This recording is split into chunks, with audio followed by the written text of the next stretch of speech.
started. Hello, I'm Jim Hartley with Idaho Defense. We're out here today to do a little revolver work. There's a lot of instruction going on now with semi-automatics.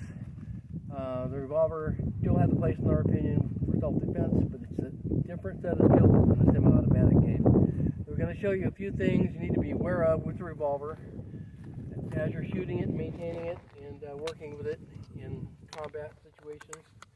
So we're going to talk about some trigger work as well, talk about various different types of grips based upon power factor, and we'll just kind of get into it. So first thing we want to talk about with a revolver, and most people think that revolvers are safes. They're built like a safe, right? You can run it over with a truck or you can abuse it, but really the revolver is a very fine-tuned piece of equipment that needs proper care in handling, both in the shooting and the reloading, in order to make the gun fit its potential for a long life. So if you want to wreck a revolver in 1,000 rounds or less, then just do what the movies do, okay? And I'll show you a few things here not to do. So the firearms have been made safe. We're going to be shooting downrange. There's no ammo in my firearm right now, so we're just going to work on some manipulations, okay? So I like to carry my gear a certain way when I'm shooting. So I'm a strong side shooter, would be my right, because I'm right-handed. Then I like to have my mag pouches.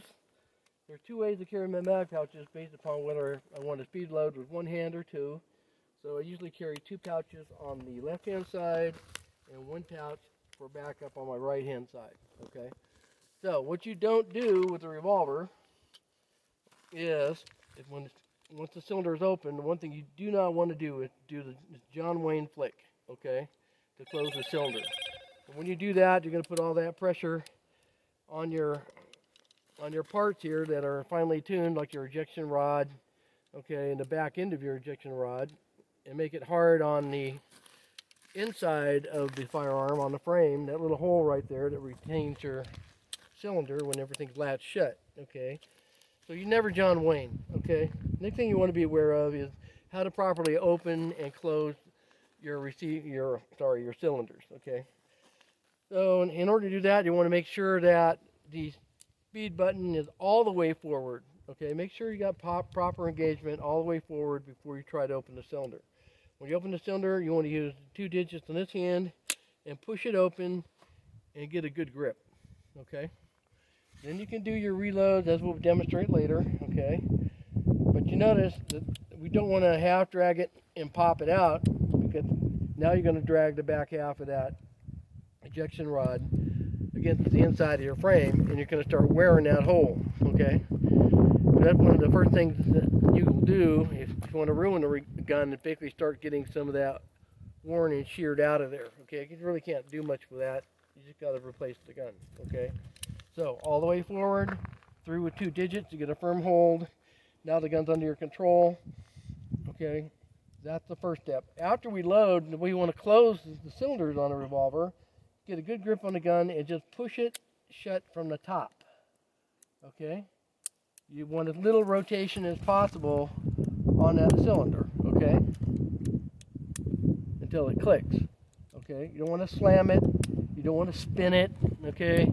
If there's a lot of spin going on, that's going to be ultra hard on your cylinder when you close, okay? The internal mechanism as well. So you want to be aware. Precision, open it, load it, close it, okay? Don't flick it, okay? Don't over-rotate it. Don't let the cylinder get out of control, that sort of thing like that, okay? So, to wear my gear, I want to be able to get to the gun quickly with my hand. Just should be dropped right from the shoulder down onto the gun. I want to get my good master grip.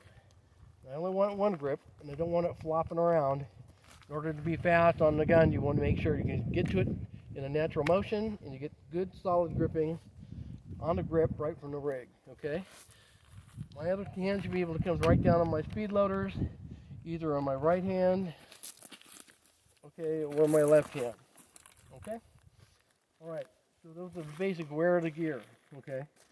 And when we come on up, how we want to stand straight over up to my opponent, okay? We want minimal motion, okay, and at least for the engagement of the first couple of shots.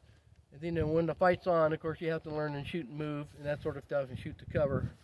Anyway, for your first part of the engagement, you want to make sure that you're bladed off directly in front of your opponent, your primary opponent. Okay, usually in a non-offensive stance, hand over hand, watching for situations that need to be handled.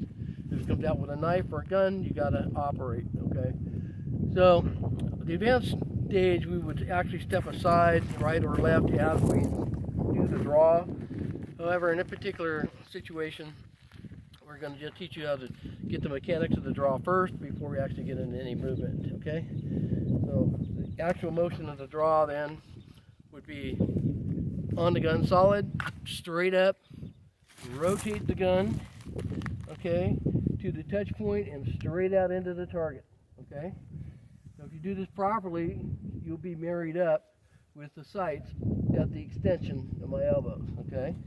I want my weight behind the gun, shoulders locked, my shoulders in and rolled over, my elbows locked, looking right into the front sight, okay?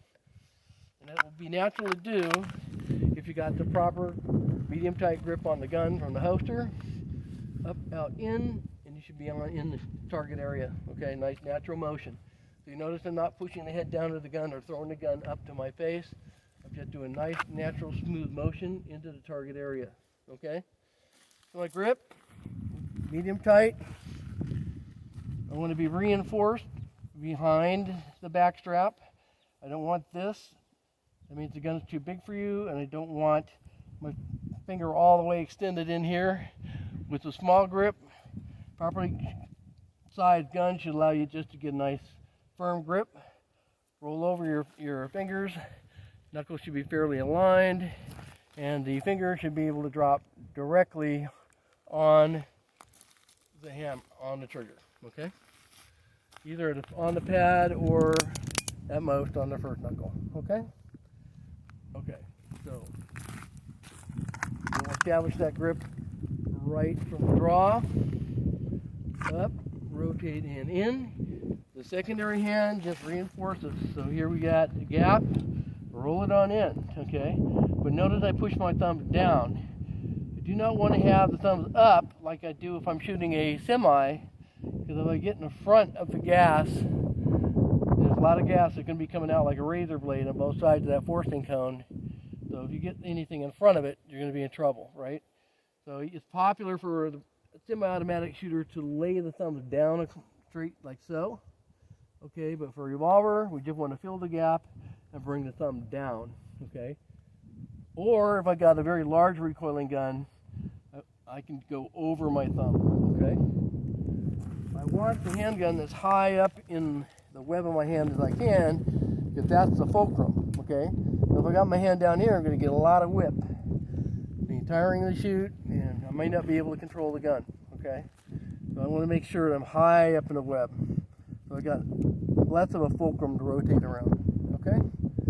All right, so we're going to cut there. I'm going to load up and we'll show you some basic shooting techniques.